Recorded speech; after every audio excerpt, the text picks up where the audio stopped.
Shalom Bapak Ibu yang dikasihi Tuhan. Kita sudah menyelesaikan pendalaman Alkitab kita dengan topik tentang kelahiran baru selama 4 kali pertemuan di bulan Februari. Bulan Maret ini kita akan membahas satu topik lain, yaitu tentang keselamatan. Topik ini sangat penting bagi kita orang percaya. Karena kalau kita salah memahami tentang doktrin keselamatan, maka berakibat fatal. Merasa sudah selamat, padahal belum. Ini berbahaya sekali. Jangan sampai nanti ketika kita menghadap tahta pengadilan Kristus, Tuhan berkata, "Aku tidak mengenal kamu." Ini ditolak. Tuhan tidak punya alternatif lain. Kalau kita mau masuk ke sebuah universitas, ditolak di satu universitas yang pertama, masih ada universitas yang kedua. Ditolak di universitas negeri, masih ada universitas swasta. Masih banyak alternatif, tapi kalau ditolak Tuhan, celaka kita. Neraka yang menunggu. Maka jangan sampai menyesal. Kenapa kita selagi masih segar, sehat, masih bisa berpikir, selagi masih ada kesempatan, kita sungguh-sungguh belajar kebenaran dengan tekun. Ada beberapa pertanyaan seputar keselamatan. Antara lain, apakah dengan menjadi orang Kristen berarti jaminan masuk surga? Atau sudah dari kecil jadi Kristen, turunan keluarga sudah Kristen, apakah itu jaminan masuk surga? Bagaimana dengan prinsip sekali selamat tetap selamat? Orang Kristen yang hidup dalam dosa, apakah juga tetap selamat? Kan sudah mengaku Kristen, mengaku percaya, apakah selamat? Kemudian pertanyaan lain, bagaimana dengan yang pindah agama? Kan sudah selamat, pindah agama, apakah tetap selamat? Apakah keselamatan itu bisa hilang? Nah, seputar pertanyaan itu akan kita jawab, akan kita temukan jawabannya dalam 8 kali pertemuan di kelas pendalaman Alkitab Perdatam. Setiap hari Rabu jam 7 malam lewat Zoom. Kelas pendalaman Alkitab Perdatam setiap Rabu jam 7 malam. Saya tentu akan berkolaborasi dengan Bapak Pendeta James Ratupa untuk membawakan acara ini. Kami tunggu kehadirannya. Tuhan Yesus memberkati.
Shalom Bapak Ibu yang dikasihi Tuhan, kita sudah menyelesaikan pendalaman Alkitab kita dengan topik tentang kelahiran baru selama 4 kali pertemuan di bulan Februari.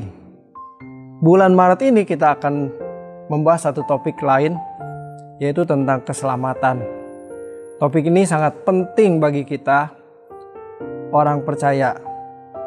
Karena kalau kita salah memahami tentang doktrin keselamatan, maka berakibat fatal. Merasa sudah selamat, padahal belum. Ini berbahaya sekali. Jangan sampai nanti ketika kita menghadap tahta pengadilan Kristus, Tuhan berkata, "Aku tidak mengenal kamu." Ini ditolak. Tuhan tidak punya alternatif lain. Kalau kita mau masuk ke sebuah universitas, ditolak di satu universitas yang pertama, masih ada universitas yang kedua. Ditolak di universitas negeri, masih ada universitas swasta. Masih banyak alternatif, tapi kalau ditolak Tuhan, celaka kita. Neraka yang menunggu. Maka jangan sampai menyesal. Kenapa kita selagi masih segar, sehat, masih bisa berpikir, selagi masih ada kesempatan, kita sungguh-sungguh belajar kebenaran dengan tekun. Ada beberapa pertanyaan seputar keselamatan. Antara lain, apakah dengan menjadi orang Kristen berarti jaminan masuk surga? Atau sudah dari kecil jadi Kristen, turunan keluarga sudah Kristen, apakah itu jaminan masuk surga? Bagaimana dengan prinsip sekali selamat tetap selamat? Orang Kristen yang hidup dalam dosa, apakah juga tetap selamat? Kan sudah mengaku Kristen, mengaku percaya, apakah selamat? Kemudian pertanyaan lain, bagaimana dengan yang pindah agama? Kan sudah selamat, pindah agama, apakah tetap selamat? Apakah keselamatan itu bisa hilang? Nah, seputar pertanyaan itu akan kita jawab, akan kita temukan jawabannya dalam 8 kali pertemuan di kelas pendalaman Alkitab Perdatam. Setiap hari Rabu jam 7 malam lewat Zoom. Kelas pendalaman Alkitab Perdatam setiap Rabu jam 7 malam. Saya tentu akan berkolaborasi dengan Bapak Pendeta James Ratupa untuk membawakan acara ini. Kami tunggu kehadirannya. Tuhan Yesus memberkati. Shalom semuanya, saudara-saudara terkasih di dalam Tuhan. Ibadah 21 Maret 2021. Kita bersyukur untuk hari yang indah ini, di mana kita bisa bersama-sama bersekutu. Juga para malaikat di sorga menyaksikan ibadah ini. Kita siapkan hati kita. Bapa, kami datang ke hadapan-Mu. Inilah kami ya Tuhan. Biar Roh Kudus-Mu memimpin ibadah ini. Ada sukacita dan sejahtera. Mengalirlah. Kami rindu memberikan pujian yang terbaik bersama malaikat di surga. Katakan sama-sama. bersama malaikat di surga, nyanyikan kidung pujian, bermazmur bagimu, muliakan namamu. Yesus, aku memujimu. Mari kita angkat tangan. Tanganku ku angkat padamu, masuk dalam hadiratmu, rasakan kasihmu, ku jadi milikmu. Yesus, aku menyembahmu. Katakan lagi, bersama malaikat di surga, bersama malaikat di surga, nyanyikan kidung pujian, bermazmur bagimu, muliakan namamu. Yesus, aku memujimu. Tuhan, kami mengangkat tangan. Tanganku ku angkat padamu, masuk dalam hadiratmu, rasakan kasihmu, ku jadi milikmu. Yesus, aku menyembahmu. Hosana ya Tuhan, Hosana, Hosana, aku memujimu.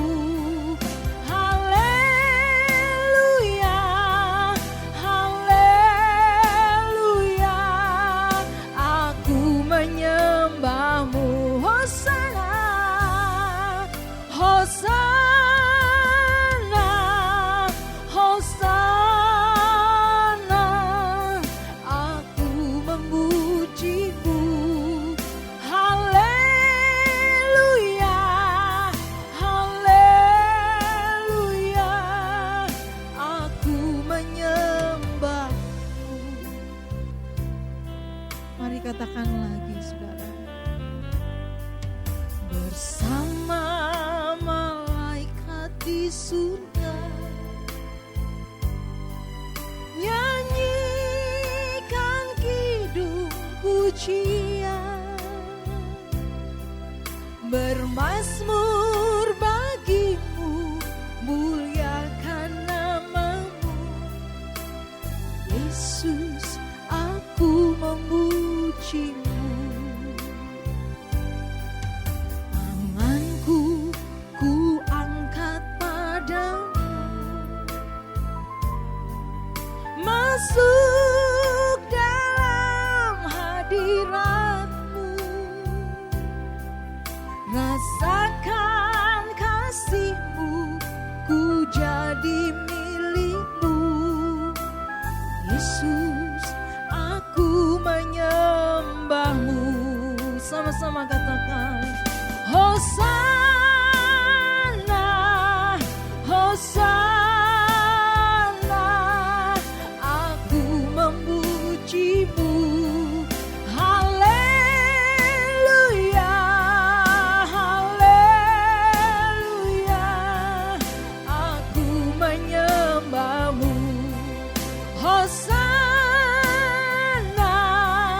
Hosana, aku memujimu. Haleluya, haleluya, aku menyembahmu. Katakan lagi, Hosana bagi dia. Haleluya, Hosana, aku memujimu. Amin. Haleluya, haleluya,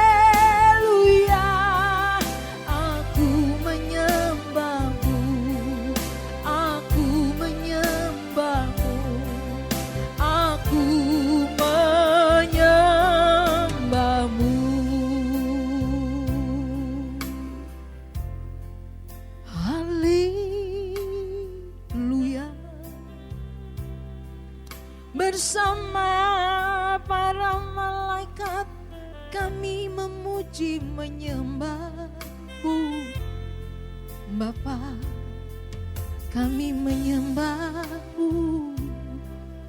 Bapa yang di surga. Kami memuji-Mu Tuhan, sebab kami tahu Kau layak terima yang terbaik, yang terindah, yang termanis dari kami. Kau layak Tuhan, Kau layak Bapa, Engkau layak Yesus. Terima sembah syukur kami bagi-Mu lah selama-lamanya. Keagungan, kemuliaan, keagungan, kebesaran milik-Mu. Oh Bapa, kami beri syukur kepada Bapa yang terhormat, yang maha mulia, Tuhan Yesus. Terima kasih Tuhan untuk waktu ini ya Tuhan, yang sangat indah ini. Kami menyembah-Mu bersama, menyembah-Mu,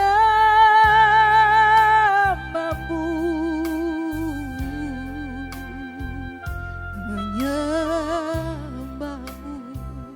menyembah-Mu Yesus.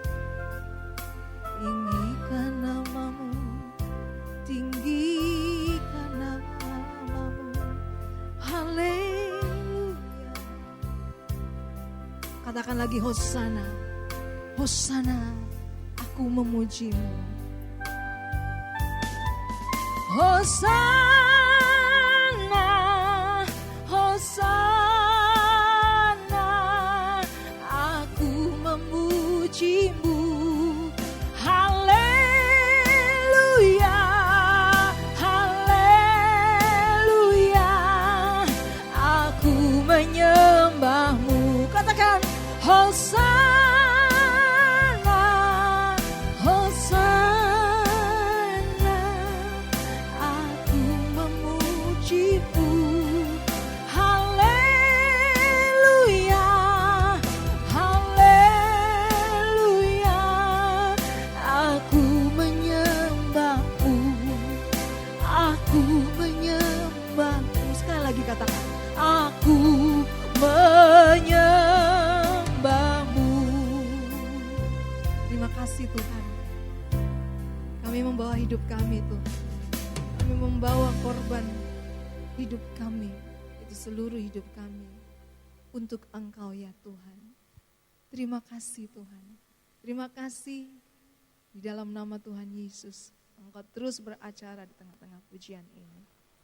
Amin. Haleluya. Mari kita membawa korban pujian kita kepada Tuhan dengan mengatakan, kami bawa korban Tuhan. Haleluya. Kami membawa korban kami ya Tuhan.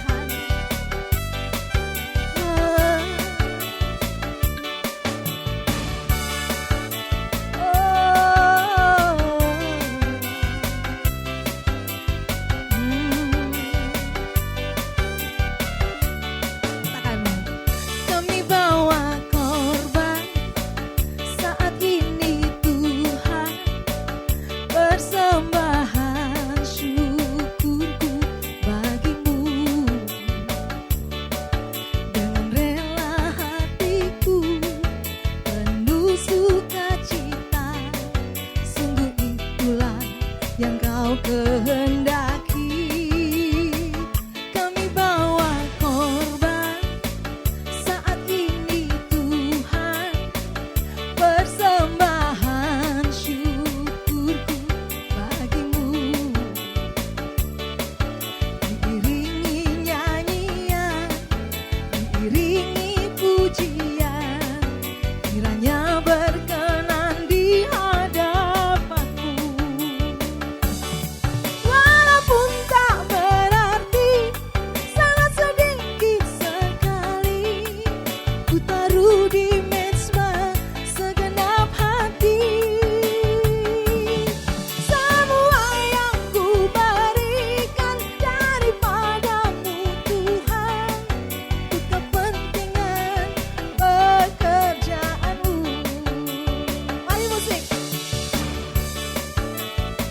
bersukacita di hadapan Tuhan dengan memberikan yang terbaik untuk Dia.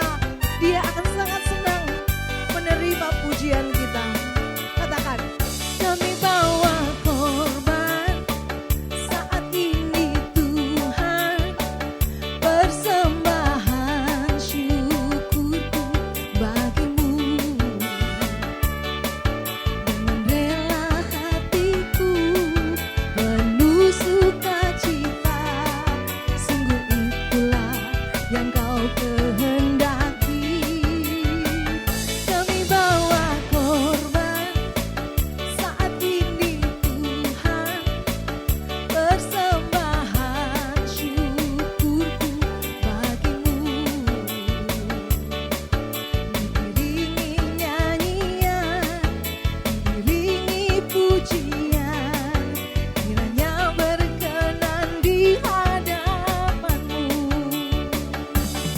Walaupun tak berarti, sangat sedikit sekali, ku taruh di mezbah segenap hati. Semua yang ku berikan daripadamu Tuhan, untuk kepentingan pekerjaanmu. Walaupun tak berarti, sangat sedikit sekali, ku taruh di mezbah segenap hati. Semua yang ku berikan daripadamu Tuhan, untuk kepentingan pekerjaanmu. Untuk kepentingan pekerjaanmu. Untuk kepentingan pekerjaanmu. Haleluya, puji Tuhan. Kita tidak tahu akan hari esok, tetapi yang pasti kita mempersiapkan diri untuk hari esok. Kita berjalan bersama Yesus, kita akan sampai kepada langkah akhir kita dengan selamat. Tolong kami Bapa, tolong kami agar kami bertahan dan kuat ya Tuhan. Haleluya.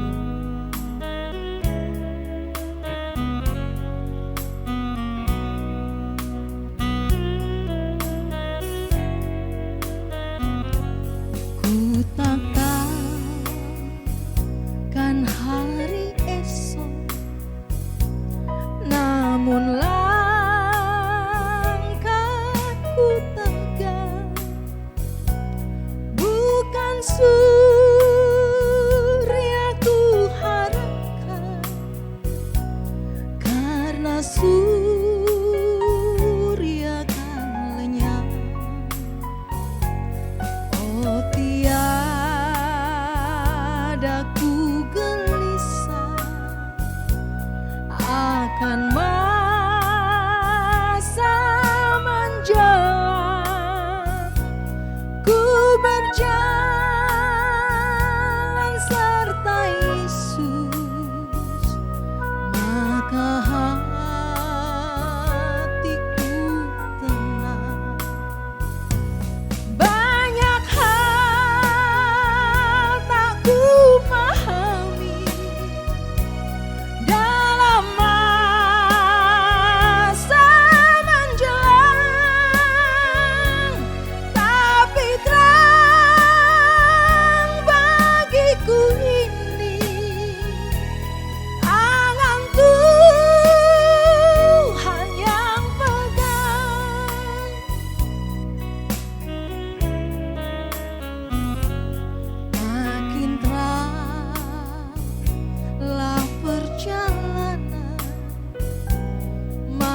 memegang kita, saudara. Ingatlah itu. Kita harus mengingat bahwa hidup ini sangat singkat, saudara. Seperti pemazmur katakan, hari-hari kita sangat singkat. Kita mau mempersiapkan hati kita untuk terus dibenahi oleh firman Tuhan. Biar kita semakin hari semakin bertumbuh dewasa. Haleluya. Tolong kami Tuhan.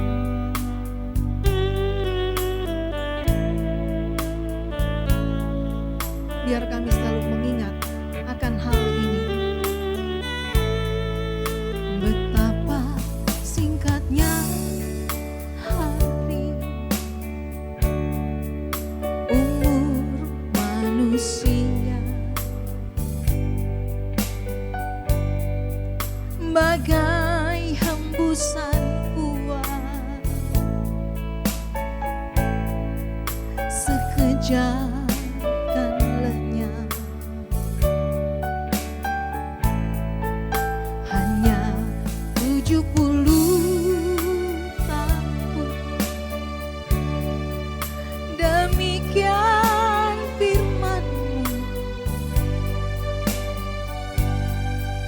dalam detak waktu semua berlalu dengan buru-buru. Kita merenungkan pujian ini. Betapa singkatnya hari, umur manusia, bagai hembusan uap, sekejap kan lenyap. Hanya 70 tahun, demikian firman-Mu dalam detak waktu semua berlalu dengan buru-buru. Sesungguhnya dari debu kembali kepada debu.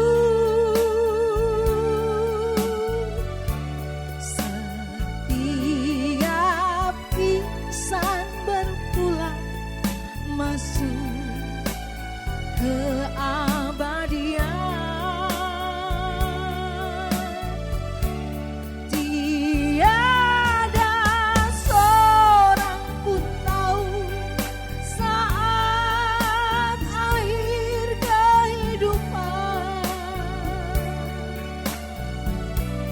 Tuhan, ajarku menghitung sisa masa hidupku.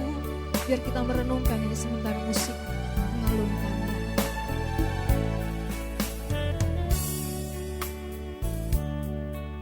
Bila kita merenungkan, sungguh banyaklah yang sudah berpulang. Di antara saudara-saudara kita, mungkin teman-teman kerabat. Dan kita mengingat suatu saat akan tiba waktunya untuk kita. Biarlah kita bersiap-siap, saudara, senantiasa.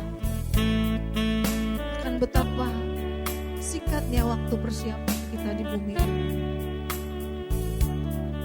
Katakan sekali lagi, dan kita mau memaknai ini. Betapa singkatnya hari,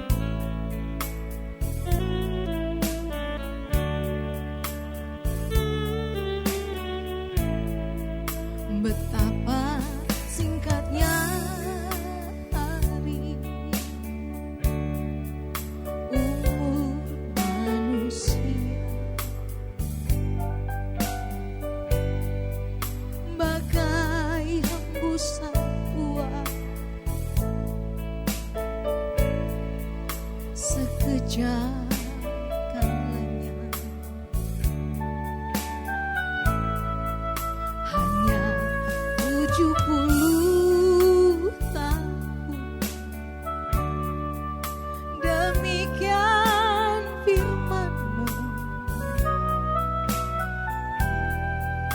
dalam detak waktu semua berlalu dengan buru-buru.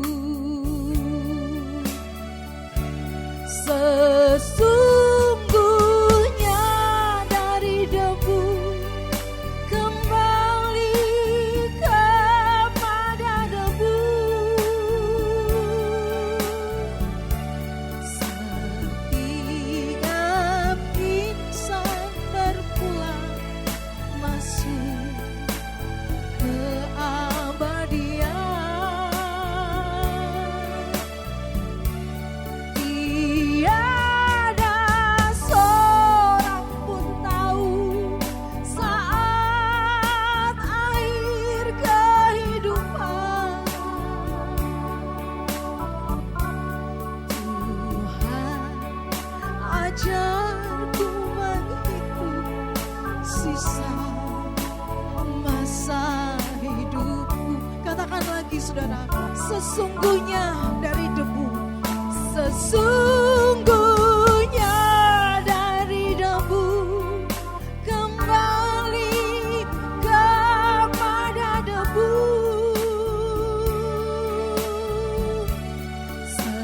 Setiap insan berpulang masuk keabadian. Tiada seorang pun tahu saat akhir kehidupan.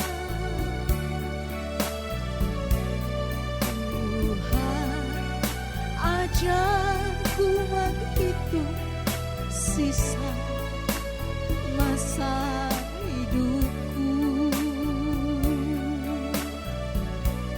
Tuhan ajarku menghitung sisa masa hidupku. Tuhan ajarku menghitung sisa masa hidupku. Terima kasih Tuhan, kami siapkan hati kami mendengarkan kebenaran firman-Mu. Kiranya itu bertumbuh berbuah di dalam kehidupan kami. Di dalam nama Tuhan Yesus Kristus. Haleluya. Amin. Shalom saudaraku sekalian. Kalau kita percaya bahwa ada Allah yang hidup, Allah yang maha kuasa, maka jika kita di pihak Allah, jika kita ada di dalam perlindungan Allah, maka pastilah saudaraku, kita aman. Segala sesuatu yang terjadi dalam hidup kita bukan kesialan, bukan kecelakaan, bukan musibah, bukan bencana, bukan malapetaka. Pasti mendatangkan kebaikan. Tentu kebaikan menurut Tuhan. Jadi kalau kita sungguh-sungguh percaya ada Allah yang hidup, ada Allah yang berkuasa, kita ada di dalam pembelaan dan perlindungan Tuhan, maka pastilah saudaraku, aman keadaan kita. Nah sekarang masalahnya bagaimana kita menjadi orang-orang yang benar-benar ada di dalam perlindungan Allah, ada di dalam pembelaan Allah. Nah saudaraku, ini rahasia yang sangat penting yang harus saudara-saudara ketahui, dan percayalah kalau saudara mengikuti kebenaran firman yang saya sampaikan ini, saudara pasti menjadi orang-orang yang terberkati, bahagia, beruntung sampai pada kekekalan. Nah, bagaimana kita bisa menjadi manusia yang hidup di dalam perlindungan Tuhan, dalam penjagaan Tuhan? Yang pertama, saudaraku, kita harus benar-benar hidup menyenangkan hati Allah.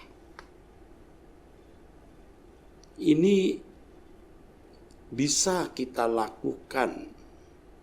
Ini bisa terjadi, saudaraku. Menyenangkan hati Allah. Karenanya dalam segala hal yang kita lakukan, kita harus memperhitungkan, saudaraku, apakah yang kita lakukan ini membuat hati Tuhan nyaman, senang, atau tidak. Dalam segala hal, baik itu hal yang kelihatannya sepele, hal kecil, sampai hal-hal yang besar, kita harus benar-benar mempertimbangkan bahwa sesuatu itu menyenangkan hati Tuhan, membuat hati Tuhan nyaman. Dengan kalimat lain, kita harus hidup suci. Kesucian hidup itu, saudara, artinya melakukan segala sesuatu sesuai dengan pikiran dan perasaan Allah. Sesuai dengan apa yang Allah kehendaki, saudara. Ini harus menjadi agenda hidup kita setiap hari. Sampai kemudian menjadi irama yang tetap, irama yang tidak kita paksakan dengan sendirinya, bisa berlangsung di dalam hidup kita. Tentu saya menyampaikan hal ini kepada saudara, sebab saya sendiri sudah belajar di situ. Saya sudah mengalami pergumulan panjang, jatuh bangun di situ. Ya tentu hari ini saya juga belum sempurna, saudaraku. Tetapi kalau saya jujur, ya, melihat hidup saya sejak muda, bahkan terlahir sudah menjadi orang Kristen, saya tidak sungguh-sungguh mau hidup suci. Selain pada waktu itu saya tidak yakin orang bisa hidup suci. Saya juga tidak berani hidup suci karena merasa kurang bahagia. Merasa jadi hidup ini kurang lengkap, saudaraku. Kesucian itu barang langka atau bahkan menjadi barang asing, saudara. Kita mau jadi orang baik-baik saja, ya, terutama bisa baik-baik di mata manusia. Tetapi kita tidak memperhitungkan apakah ini baik di mata Allah atau tidak. Dan irama hidup yang salah itu sudah berlangsung selama puluhan tahun. Apa yang kita mau pikirkan, kita pikirkan saja. Apa yang kita mau rasakan, ya kita rasakan saja. Kalau kita mau barang tertentu, pokoknya mau kita usaha untuk memilikinya. Kalau kita mau membeli barang, kita beli saja apa yang kita mau beli. Belum lagi, saudara, kita tidak peka terhadap hal-hal yang mendukakan hati Tuhan. Ya, kita tidak mau mengampuni dengan tulus orang yang bersalah kepada kita. Ya, kita tidak mau sungguh-sungguh mengalah, mau mengerti orang lain. Karena kita merasa bahwa orang lain juga melakukan hal yang sama. Jadi jangan terlalu ekstrim lah, jangan sok suci lah. Padahal firman Tuhan mengatakan di 2 Korintus 6 ayat 16, aku akan diam bersama-sama dengan mereka dan hidup di tengah-tengah mereka, dan aku akan menjadi Allah mereka dan mereka akan menjadi umatku. Sebab itu keluarlah kamu dari antara mereka dan pisahkanlah dirimu dari mereka, firman Tuhan, dan janganlah menjamah apa yang najis. Maka aku akan menerima kamu dan aku akan menjadi bapakmu, demikian Allah berfirman, dan kamu akan menjadi anak-anakku laki-laki dan anak-anakku perempuan, demikianlah firman Tuhan yang Maha Kuasa. Jadi kita tidak bisa diterima oleh Allah kalau kita masih menjamah apa yang najis. Apa itu yang najis? Ya semua yang bertentangan dengan kesucian Allah. Ditinjau dari hukum Allah, dari 10 perintah Allah, ya. Kalau melanggar salah satu hukum perintah Allah itu najis. Ya, jangan ada padamu Allah lain. Artinya kita tidak boleh kedukun, tidak boleh percaya kuasa-kuasa gelap, ya. Yang orang Indonesia sering bilang orang-orang pinter, ya. Itu bahaya kalau orang Kristen main di wilayah itu, terlibat di dalam wilayah itu, bahaya, saudara. Bahaya sekali. Tuhan menghendaki kita juga menghormati orang tua. Hormati orang tuamu. Anak-anak yang tidak menghormati orang tua itu najis. Walaupun orang tua adalah orang tua yang kolot, yang kadang-kadang orang tua kita itu mau-maunya sendiri, ya. Tetapi kita harus, saudaraku, menghormati orang tua. Kalau tidak menghormati orang tua, itu najis. Tetapi orang tua harus berlaku atau bersikap sebagai orang-orang yang layak untuk dihormati.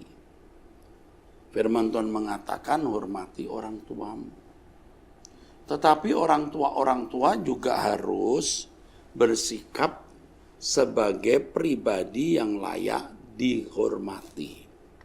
Sering orang tua tidak menjadi orang yang layak dihormati, yang membuat anak-anak jadi memberontak. Dan kalau anak-anak memberontak itu hukumannya berat loh, saudara. Jadi jangan sampai membuat orang tua, maksud saya membuat anak-anaknya menjadi najis. Jangan sampai orang tua membuat anak-anaknya jadi tidak menghormati dan itu menajiskan. Jadi anak-anak harus menghormati orang tua bagaimanapun keadaan orang tua itu, dan orang tua harus menjadi orang-orang yang layak dihormati. Hormati orang tuamu.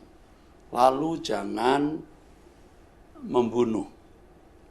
Orang yang membunuh itu najis. Membunuh bukan hanya menghabisi nyawa orang. Kita membenci seseorang itu sudah merupakan pembunuhan, saudara. Itu mengerikan. Ya, kita membunuh. Maksud saya kita menghabisi nyawa orang itu sudah merupakan pembunuhan. Itu yang membuat najis. Maka firman Tuhan yang masuk di mulut tidak menajiskan yang keluar. Artinya kemarahan, kebencian, umpatan, kutukan dari hati yang membenci. Jangan ya saudara. Walaupun kita disakiti, dilukai, ya, dikhianati, jangan kita membenci. Jangan berzina. Tentu zina bukan hanya melakukan hubungan badan dengan orang yang bukan pasangan, tetapi melihat lawan jenis dan mengingininya, tentu itu sudah merupakan perzinahan. Makanya jangan nonton film-film yang tidak patut ditonton, karena itu akan menajiskan saudara.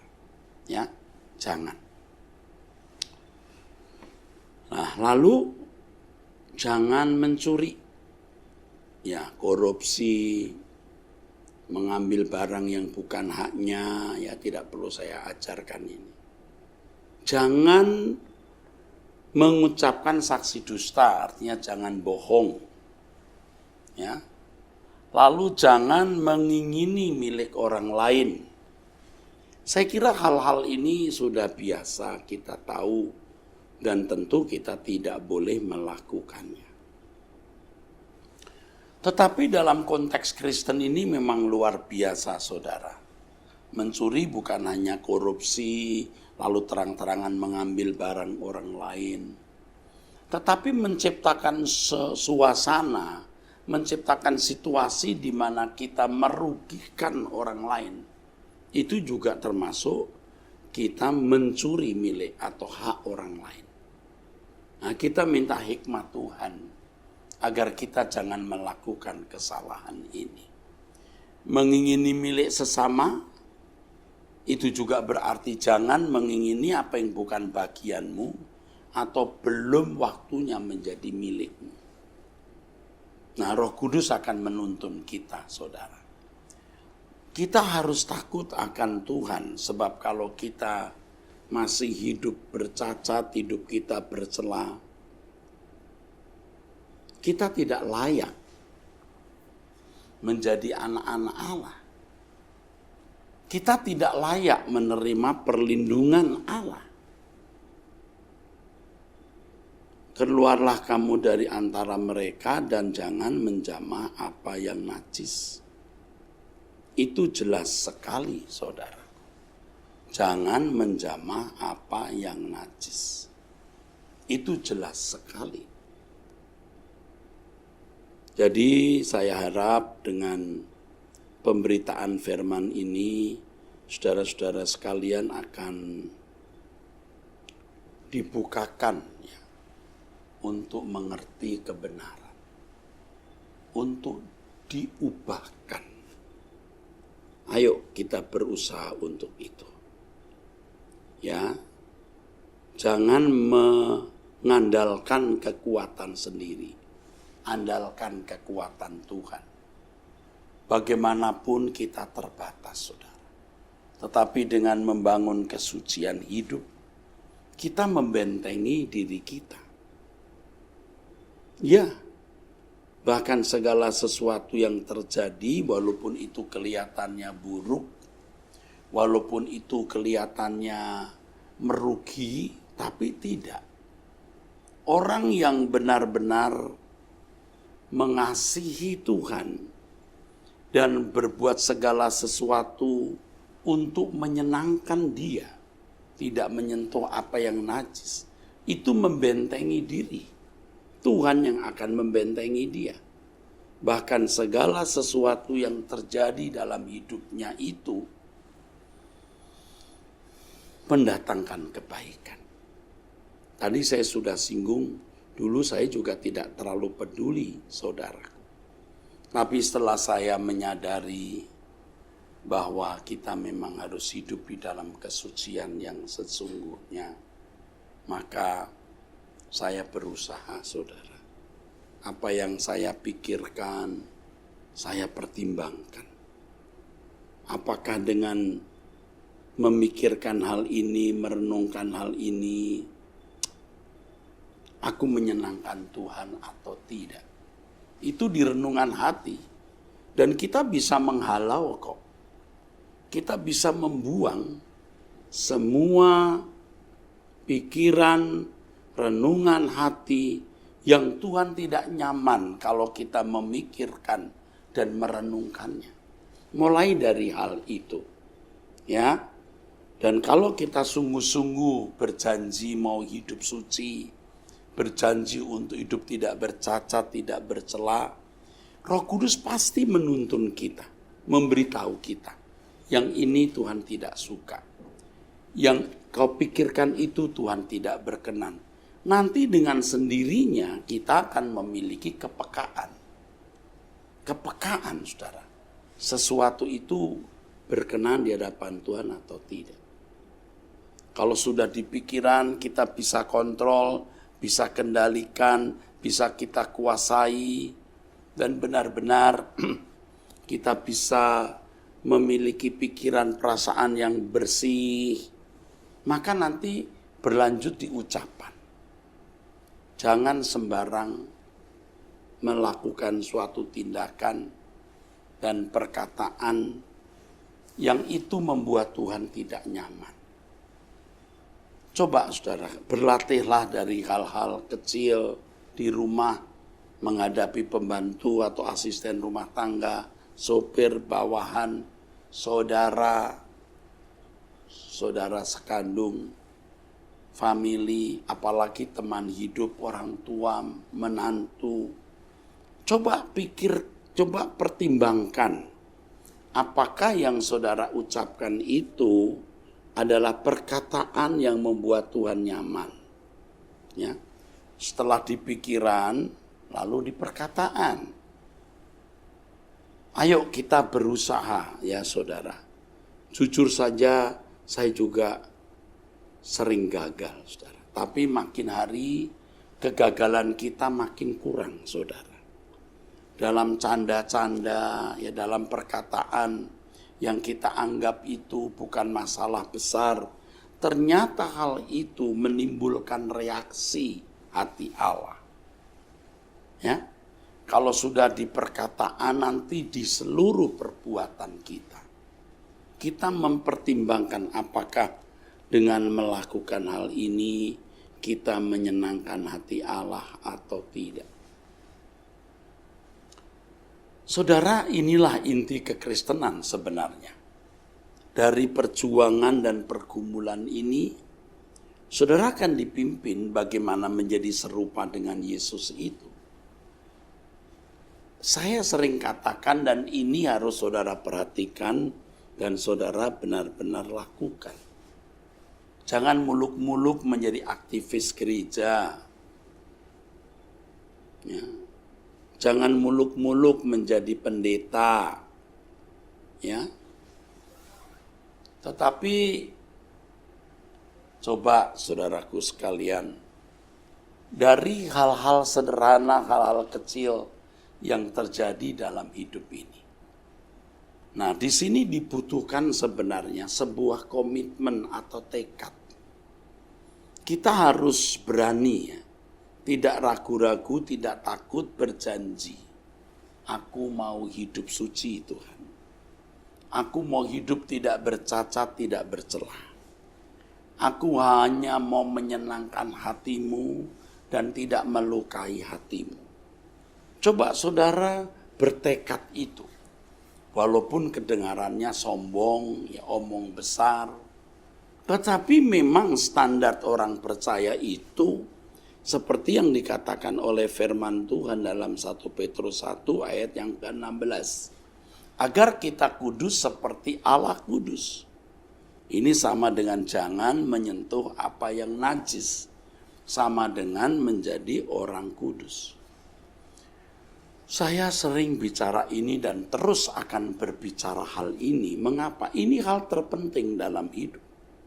Jadi kalau Alkitab berkata kumpulkan harta di surga, maksudnya adalah jadilah manusia yang bisa memproduksi, melahirkan, menciptakan pikiran, ucapan, tindakan yang berkenan di hadapan Tuhan.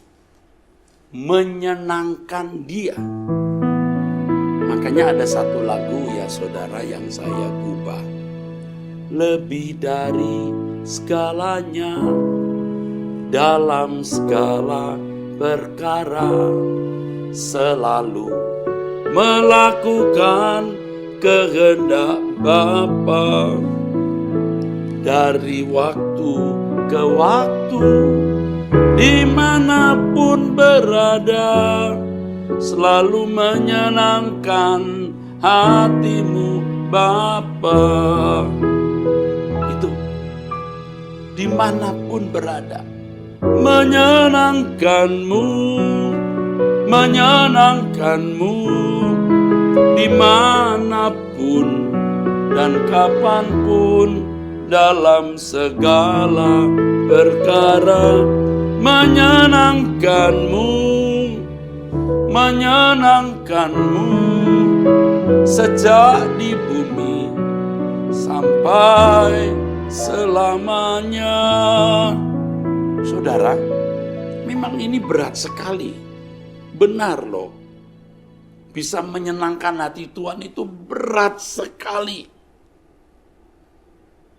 Orang yang menyenangkan Tuhan itu orang yang teosentris. Hidupnya berpusat pada Allah, bukan lagi egosentris atau akusentris. Nah, orang-orang seperti ini barulah bisa dimiliki Tuhan dan berhak memiliki Tuhan. Nah, saya belajar bertahun-tahun menjadi orang yang teosentris. Itu luar biasa sulitnya, saudara. Sampai saat ini. Kadang-kadang bisa tidak stabil. Ada saat di mana teosentris, saat yang lain tidak teosentris. Ya. Jadi kadang-kadang ya ada blank spotnya. Ups and down. On off. Nah, kita tidak boleh berhenti berjuang. Tidak boleh berhenti belajar terus untuk menjadi orang-orang yang terus bisa menyenangkan hati Allah. Saudara, sejak saya diubahkan Tuhan terus-menerus, dan saya sering mengatakan kepada sahabat-sahabat saya, ayo tiarap ya. Maksudnya kita memeriksa diri sendiri, saudaraku. Ya, yuk kita memeriksa diri sendiri. Kalau bagi pelayan-pelayan Tuhan, kalau sudah sukses menjaga pikiran, perkataan, dan perbuatan, sehingga bisa menyenangkan hati Tuhan, wah, itu pelayanannya pasti diubahkan Tuhan. Pasti berubah. Ya. Pemberitaan firman yang disampaikan pasti menyengat. Dan disinilah orang bisa mengubah sesamanya. Maksud saya seorang hamba Tuhan bisa mengubah orang lain. Kalau dia sendiri tidak berubah, dia tidak mungkin bisa mengubah orang lain. Jadi jangan kita sombong kepada para pelayan-pelayan Tuhan. Jangan merasa sudah banyak ilmu, banyak pengetahuan, lalu merasa dengan ilmu, pengetahuan, dan kecakapan berbicara itu, dia memberkati orang. Dia bisa memberkati jemaat. Dia bisa mengubah jemaat, padahal tidak. Kalau saudara menjadi hamba Tuhan yang benar-benar menyenangkan Tuhan setiap saat, saudara dapat menulari orang lain. Nanti orang lain yang akan bersaksi, saya berubah karena ibu itu. Saya berubah karena bapak itu. Dia akan pasti, saudaraku sekalian, dibuktikan. Artinya orang lain yang membuktikan. Saudara sebagai pelayan jemaat bisa dicela, diomong-omongin orang, dijahat-jahati, dipandang jahat. Enggak masalah. Kenapa? Karena Tuhan yang akan memberi pembelaan. Jangan kita membela diri. Dan salah satu bukti ciri dari pembelaan Tuhan, saudara, hidupmu akan berubah terus. Ya, berubah terus. Dan nanti orang akan membuktikan perubahan hidup mereka dari pelayanan yang saudara lakukan. pelayanan yang saudara lakukan itu benar-benar efektif mengubah orang lain. Ya, ini bukan hanya untuk pembicara, tapi semua aktivis. Supaya orang-orang yang saudara sentuh atau orang-orang yang bersentuhan dengan saudara itu akan diubah oleh Tuhan. Ya. Juga kepada worship leader, guru-guru sekolah minggu. Anda tidak akan bisa merubah orang yang saudara layani kalau saudara sendiri belum berubah. Perubahan sampai tingkat yang tentu signifikan yang tadi saya katakan dari perkara-perkara kecil, dari saudara, dari apa yang saudara pikirkan, saudara ucapkan, saudara lakukan, yang dilihat orang maupun yang tidak dilihat orang. Kejujuran, pengertian kita untuk orang lain dalam segala hal, penguasaan diri, jaga perkataan dan lain sebagainya. Ya, saya mengatakan ini tentu bercermin pada diri saya sendiri. Bagaimana saya dulu, ya sampai sekarang belum sempurna ya. Tapi dulu saya tidak mau mengerti orang lain. Mau marah ya meledak saja, saudara. Di mana saja. Apalagi merasa diri benar, memiliki backing, backup, pejabat atau aparat. Wah, makin tidak takut. Sebenarnya kita menganiaya perasaan Tuhan. Karena kita anak-anak Allah loh. Tindakan kita itu pasti membangkitkan reaksi Allah. Jangan muluk-muluk ya, jangan banyak bicara. Yuk tiarap, kita mulai periksa diri. Apakah kita membuat Tuhan ya nyaman, hatinya nyaman. Dan kalimat lain yang sering saya pakai, kita bisa membuat senyum Tuhan. Membuat senyumnya dari apa yang kita ucapkan, kita pikirkan, kita lakukan. Membuat senyum Tuhan. Indah sekali. Itu luar biasa.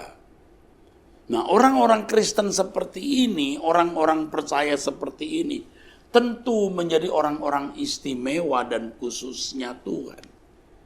Itulah tujuan pelayanan ini, saudaraku. Maka saya pun juga mau berubah, saudaraku. Ya, saya juga mau berubah. Ya, saya juga mau berubah, saudaraku. Dari hari ke hari belajar berubah. Kiranya engkau temukan di matamu aku berkenan di antara manusia. Itulah kehormatanku terindah dalam hidupku. Itu kebahagiaan di hadiratmu. Saudara jangan menunda ya untuk melakukan apa yang saya sampaikan ini. Jangan menunda. Saudara akan kehilangan kesempatan selama-lamanya.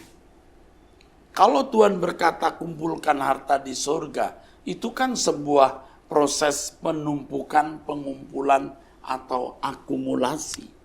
Jadi sedikit demi sedikit lama-lama jadi bukit. Sedikit demi sedikit lama-lama jadi bukit. Kita belajar dari hal-hal kecil yang kita pikirkan, kita ucapkan, kita lakukan. Yang kelihatannya sepele, yang kelihatannya sederhana. Tetapi itu selalu kita hubungkan dengan perasaan Tuhan. Tuhan senang tidak dengan tindakanku ini. Dan selalu kita memperhitungkannya. Selalu kita memperhitungkannya. Dengan memperhitungkan hal ini, Roh Kudus akan memberi kita kepekaan. Ya, apakah itu menyenangkan Tuhan atau tidak. Yang kedua, saudara, kita harus mengakui semua milik kita itu milik Tuhan. Jadi Anda lihat rumah, Anda lihat mobil, Anda punya uang, Anda punya deposito. Semua milik Tuhan. Termasuk mulut dan mata kita ini. Telinga dan tubuh kita ini, saudara. Ya. Dan jangan lupa ini punya waktu, ada jam tubuh kita ini. Ya. Ada jam kehidupan. Akan berakhir semua ini. Dan semua yang kita miliki juga akan kita tinggalkan. Tetapi kalau sejak di bumi, kita mengklaim bahwa semua yang kita miliki, termasuk tubuh kita ini milik Tuhan. Maka saudaraku, kita akan memiliki harta abadi. Baru kita bisa ikut Yesus. Kepada orang kaya di Matius 19 Tuhan berkata, jual segala milikmu, bagikan kepada orang miskin dan datanglah ikut aku. Sebenarnya perkataan itu berarti begini, kalau kamu masih merasa memiliki sesuatu, kamu tidak dapat mengikut aku. Karena Yesus sendiri melepaskan segala kemuliaan, Filipi 2 ayat 5-7, dan melepaskan semua hak. Ingat di Taman Getsemani, ketika dia direndahkan, dia ditangkap, dia bisa menurunkan malaikat, tetapi dia tidak melakukan. Dia bisa turun dari salib, tapi dia tidak melakukan. Mengapa? Sebab hidupnya itu dia klaim menjadi milik Bapa. Maka prinsipnya adalah makananku, melakukan kehendak Bapa dan menyelesaikan pekerjaannya. Saudara, mari kita belajar untuk itu. Apapun yang kita usahakan, yang menjadi uang, kita kumpulkan dalam deposito, semua milik Tuhan. Harus berani mengklaim itu. Makanya kalau saya mengajarkan saudara untuk tidak berhitung dengan Tuhan, bukan berarti lalu jadi pelit. Jangan saudara berkata, wah di GSKI kita tidak wajib memberi persepuluhan, jadi kita tidak usah memberi persembahan. Itu salah. Tentu harus ada bagian yang kita sisihkan untuk Tuhan. Semua milik Tuhan, dan kita ini seperti seorang kasir yang mengelola harta majikan. Majikan kita tentu adalah Tuhan, saudara.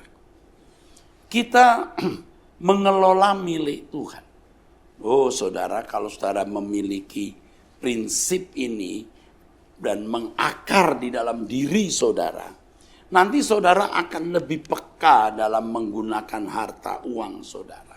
Akan lebih peka. Jadi kita harus klaim dulu seluruh hidup kita milik Tuhan. Dimulai dari apa tadi? Ya, hati, pikiran, mata, mulut, telinga. Seluruh tubuh kita ini milik Tuhan. Dan ini punya waktu loh, ada jam tubuh. Jam kehidupan fisik. Kalau nanti mati selesai dikubur. Dan seluruh harta yang kita miliki juga lepas. Tetapi kalau sejak kita hidup di bumi, kita mengklaim dan membiasakan diri bahwa segenap hidup kita milik Tuhan, maka saudaraku, kita memiliki harta kekal. Jadi kita harus berani mengklaim semua ini milik Tuhan, milik kerajaan surga.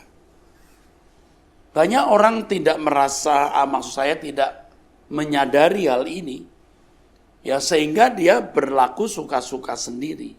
Kasihan kalau suatu hari dia menghadap tahta pengadilan Kristus, celaka saudara. Lukas pasal yang ke-16 ayat 12 mengatakan bahwa harta yang kita miliki hari ini harta orang lain. Sedangkan harta kita sendiri nanti di kekekalan saudara. Nah, kalau ingat begitu kita tidak merasa memberi. Waktu kita mendukung pekerjaan Tuhan, menolong saudara untuk uang kuliah anaknya, menolong orang yang dalam kesusahan.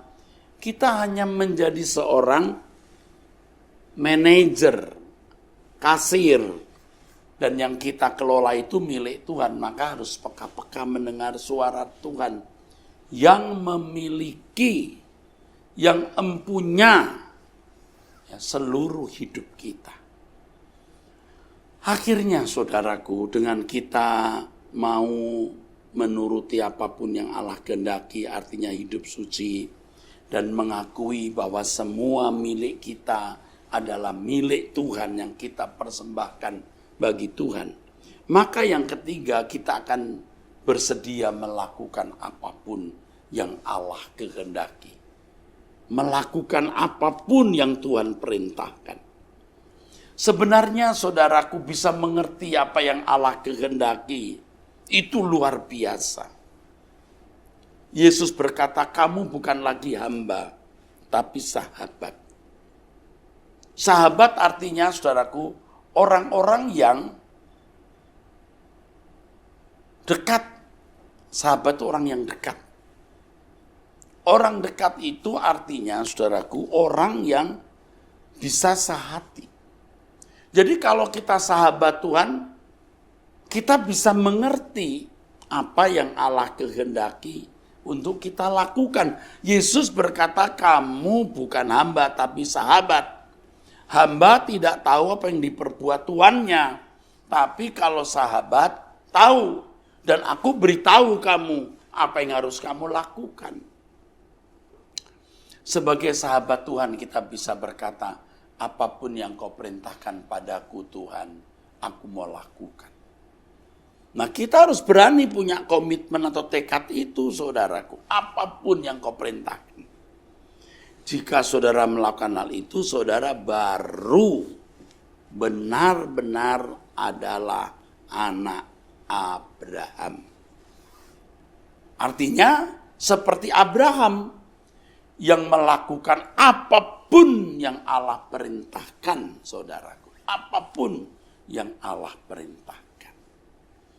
Nah, ini yang sebenarnya menjadikan hidup saudara benar-benar menjadi berkualitas tinggi, saudara. Nanti saudara makin hari makin mengasihi Tuhan, saudara akan lebih mendesak kepada Tuhan. Saudara yang akan mendesak Tuhan, apa yang harus kulakukan Tuhan. Gak usah diperintah, kita yang mendesak, what must I do Lord? Tuhan, tolong aku dapat mengerti yang Engkau ingini dalam hidupku sebelum berakhir hariku. Ku mau melakukan kehendak-Mu. Itu maksudnya. Bapa, tolong aku, harus buat apa? Aku bersedia lakukan semua sebelum berakhir hariku. Begitu. Sebelum berakhir hariku, aku mau melakukan apapun yang Kau kehendaki. Saudara, kita yang nyodor-nyodorkan diri. Apa yang harus kulakukan Tuhan? Nah, kalau orang sudah egosentris, artinya berpusat pada diri sendiri. Ya, akhirnya apa, saudaraku? Ia tidak pernah memperdulikan perasaan Tuhan. Aduh, saudara, celaka loh kalau kita masih egosentris. Aduh, saudara, kita harus belajar untuk teosentris, berpusat pada Allah. Dan itu jangan hanya menjadi teori, wacana, perkataan, diskusi, khotbah, atau tulisan buku. Tetapi alami, saudaraku. Karena Allah itu hidup, Allah itu nyata.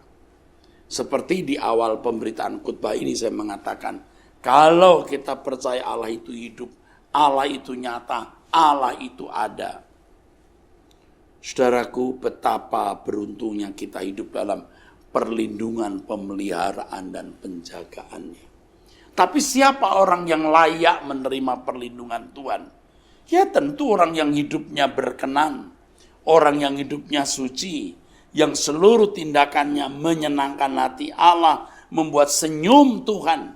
Tentu mereka yang rela dimiliki oleh Allah dan mengakui segenap hidupnya adalah milik Tuhan. Dan mereka yang tentu bersedia melakukan segala sesuatu untuk kesukaan dan kesenangan hati Tuhan. Saudara, kita ada di GSKI ini, saudara, bukan hanya mau sekedar menjadi orang Kristen, tetapi kita mau menjadi anak-anak Allah yang melakukan kehendak Bapa. Ya, Kristen sejati perjuangannya bukan sekedar rajin ke gereja. Dan tolong para aktivis hamba-hamba Tuhan, jangan merasa sudah melayani Tuhan dengan baik hanya karena saudara ada di dalam lingkungan kegiatan pelayanan gereja. Tapi saudara harus merasa bahwa pelayanan yang sesungguhnya menyenangkan hati Allah. Dengan kehidupan suci, dengan kehidupan yang mengakui semua miliknya milik Tuhan, semua milik kita milik Tuhan, dan bersedia melakukan apapun yang Allah perintahkan, maka saudara membuat benteng perlindungan. Saudara telah membuka langit hidupmu untuk menerima pencurahan berkat Tuhan. Saudaraku sekalian, saya sangat berharap melalui pemberitaan firman Tuhan ini, saudara diberkati dan diubahkan. Sola Gracia. Mari kita berdoa. Bapa di surga, kami bersyukur buat kebaikan Tuhan, buat pemeliharaan Tuhan. Terima kasih Tuhan untuk nasihat-Mu yang Tuhan sampaikan melalui hamba-Mu, Gembala senior kami, Bapak Pendeta Erastus Sabdono. Tuhan, terima kasih. Kiranya apa yang Tuhan sampaikan, logos yang kami terima ini berubah menjadi rema yang mengubah hidup kami Tuhan. Beri kami hati yang mengasihi-Mu, yang rela melepaskan segala sesuatu, dan kami semakin mengasihi Tuhan dan diubahkan Tuhan. Semakin seperti Engkau sendiri Tuhan. Memiliki karakter Kristus, memiliki perilaku, tutur kata yang mencerminkan bahwa kamilah anak-anak-Mu Tuhan. Terima kasih Tuhan. Berkati kami semua Tuhan. Kami bersyukur Tuhan untuk persembahan yang sudah ditransfer ke gereja ini Tuhan. Tuhan memberkati jemaat-Mu Tuhan. Terima kasih Bapa. Kami bersyukur pagi hari ini Tuhan. Mari Bapak Ibu kita angkat kedua belah tangan kita. Kita menerima berkat dari Tuhan. Segala berkat dari Allah Bapa, kasih dari Tuhan Yesus, dan penyertaan, pemeliharaan, bimbingan dari Roh Kudus yang menolong kita sampai kita sempurna seperti Bapa. Di dalam nama Tuhan Yesus Kristus kami berdoa. Haleluya. Amin. Sama-sama kita katakan, sebab hanya Engkaulah yang empunya kuasa kerajaan, kemuliaan, biar semua yang hidup yang telah Kau ciptakan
Selamat hari Minggu. Tuhan Yesus memberkati kita semua.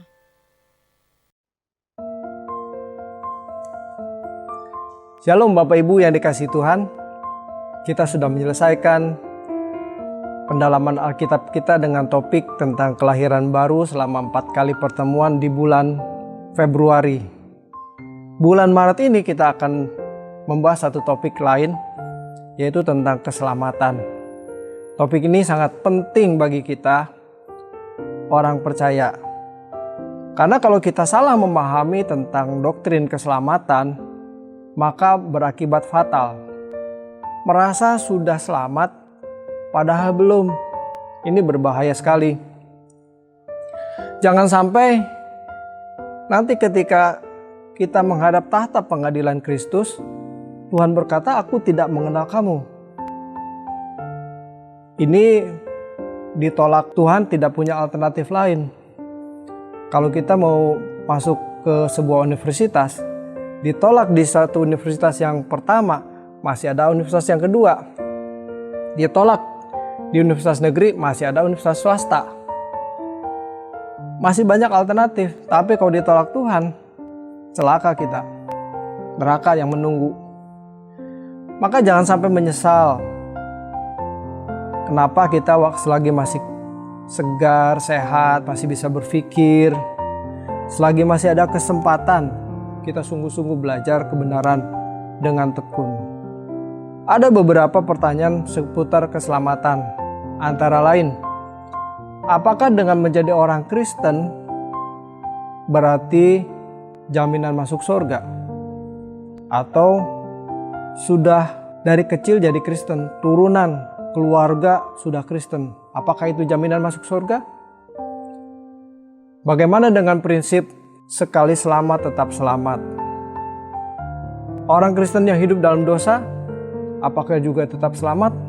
Kan sudah mengaku Kristen, mengaku percaya, apakah selamat? Kemudian pertanyaan lain, bagaimana dengan yang pindah agama? Kan sudah selamat, pindah agama, apakah tetap selamat? Apakah keselamatan itu bisa hilang? Nah, seputar pertanyaan itu akan kita jawab, akan kita temukan jawabannya dalam 8 kali pertemuan di kelas pendalaman Alkitab Perdatam. Setiap hari Rabu jam 7 malam lewat Zoom. Kelas pendalaman Alkitab Perdatam setiap Rabu jam 7 malam. Saya tentu akan berkolaborasi dengan Bapak Pendeta James Ratupa untuk membawakan acara ini. Kami tunggu kehadirannya. Tuhan Yesus memberkati.